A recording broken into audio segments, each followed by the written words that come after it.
Hürmetlik vatandaş, leksiyemizin devamını anlaysız.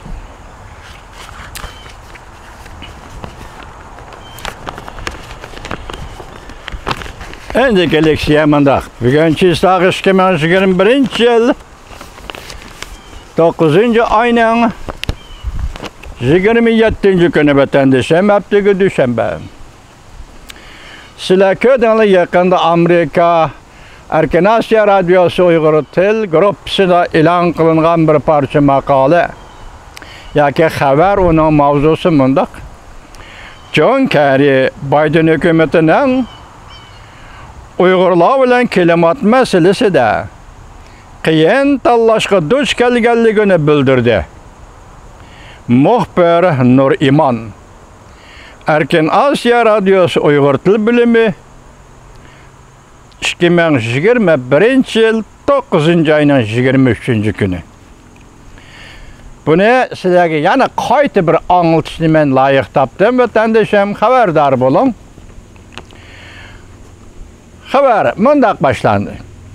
Biden hükümetinin kelimat meselesi boyunca alaydı vekili Joe Kerry 22. sentabr ötküzülgen ispat berişeğine de Joe Biden hükümetinin kelimat özgürlüğü takabül turuş görüşüde Xitay bilen hamkarlışını kolga keltirişke ahmiyet berivatqanlığını aqlagan.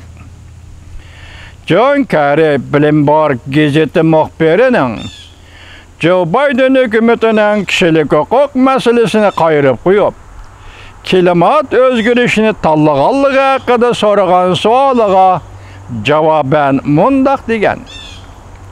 Hayat daim qiyin tallaşqa tolgan buludu.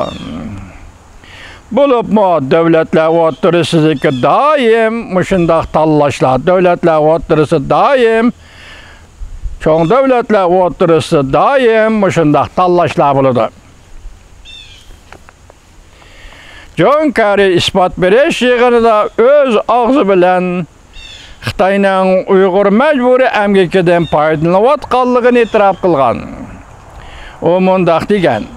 Xinjiang rayonida rostli bir masala bor.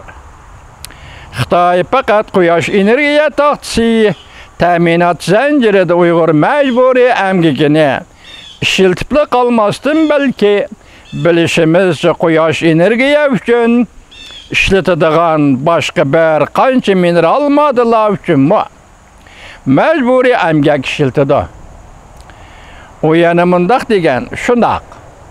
Bu yerde bir qator o'xshamagan masalalar mavjud. Ammo hammadan muhimi bu planet, yani yer shari cho'qim qo'g'dilishi kerak.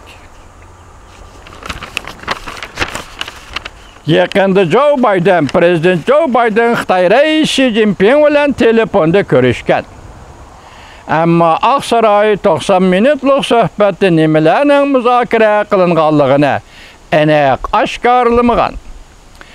Aqsaray bayonotchisi faqat keng doiralik strategik muzokara bo'lganligi, Amerikaning manfaati qimmat qarishi qatorliq o'xshamagan nuqtalarning muzokara qilinganligi va ikki tarafning o'rtaq fikrga kelganligini bildirgan.